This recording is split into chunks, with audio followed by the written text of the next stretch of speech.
Hey, welcome back to another episode of Historic Headstones in Norfolk. We are here in Elmwood Cemetery. This is actually one of my favorite stones here in the cemetery when it comes to symbols. It is broken three pieces. This is the top here, and we just unburied it. Basically what we did was we used a shovel just to cut around the base of the stone, use our hands to pull the grass back, and then we never touched the stone. We use this brush to clean it off. Very soft brush bristles. You don't want a hard brush. You want very, very soft brush, just so you can pull all the dust back and the dirt. And then this is an amazing stone. We have a willow, Oddfellows, and Freemason all on the same stone. There's another stone here like this, and then we're just going to pull some water on here just to show it out a little bit. Like I said in the previous video, we used water to read a stone. You can also do it for symbols as well. It just pops out a little bit more. Cleans out the mud too. I am going to ask, when this pandemic is over, I'm going to ask NSCC if they can restore the stone, because it is fixable. It just needs to be braced back up and do what they do well. So this is actually a really good example. If you come to the tours and pay, the $5 donation, they use this money to fix this type of stone. All right, let's talk about the Freemasons. Everybody knows who the Freemasons are. Freemasons is a charitable organization established its first post in 1729. The organization bought a plot of land near present-day Cumberland Street in 1764, where it built its lodge. By 1869, there were 25 lodges in the Norfolk area. Today, there's only a couple lodges left. The West Freemason neighborhood is named after the first Freemason lodge. What is Freemasonry? It is no simple one-line definition describes what it is. It is a philosophy, a system of ethics, and pretty basic one at that. It is a group of men bound together by oaths based on medieval stonemason craft guilds. Freemasonry teaches lessons of social and moral virtues based on symbolism of tools and language of the ancient building trade, using the building of a structure as a symbol for building of a character and men. All right, so how do you know this is a Freemason stone? Well, this is their main symbol. You have a compass, a right angle, and most of the time you have a G in the middle, but that's not always. About 50-50 on that. The Freemasons combined religious and construction in their symbols, viewing God as the architect and builder of the universe. That's why you have a G in the middle. The compass is used in geometric calculation, symbolizes creation spirit. The set square draws perfect right angle, so it represents uprightness and lawfulness. All right, in the middle, you are going to see the willow.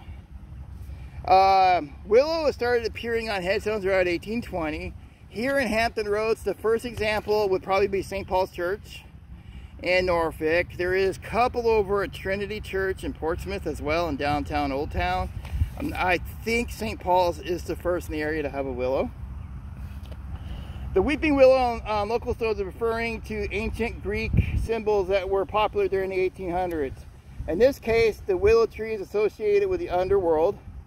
According to Greek lore, Ophidius carried a willow branch with him when he traveled to the underworld to rescue Eurydice from Hades. I suck with Greek.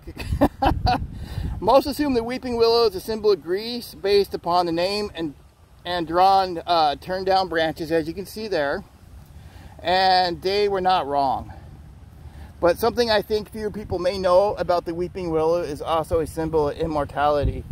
And Christian, the gospel teaches the tree will flourish and remain whole no matter how many branches are cut off. I've also seen it mean strength after death, because you can break off a branch and put it in the ground and it will form a new tree. Weeping willows are very hard to kill. All right, so if you come here, and right there is the 3-chain link. That is representative of the Oddfellows.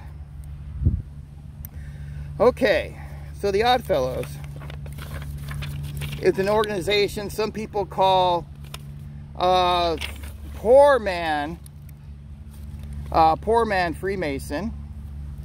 In 17th century England, people were facing a lot of challenges. Life was tough, often lawless and desperate. Medicine was quite crude and a primitive stage. Life expectancy was about 45 to 50.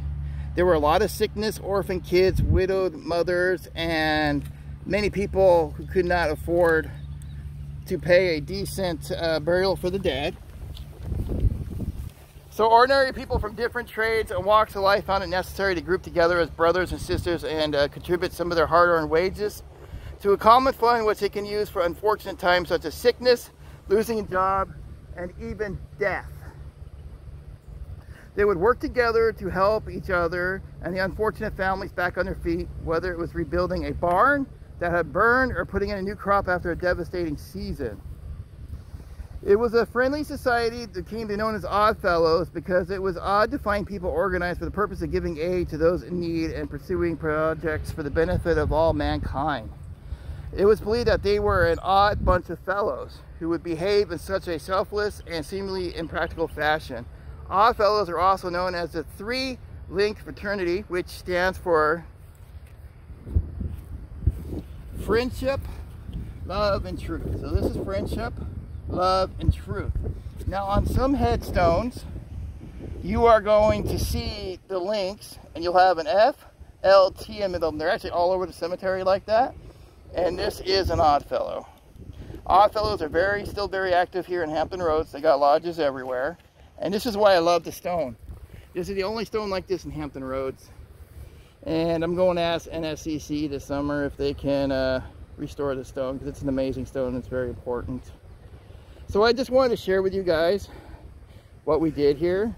Where I'm from in Toronto, Canada, we've uncovered a couple thousand of these stones. We cleaned them off, poured water on them, and took photos, because eventually they're going to be reburied again because no one up there restores stones.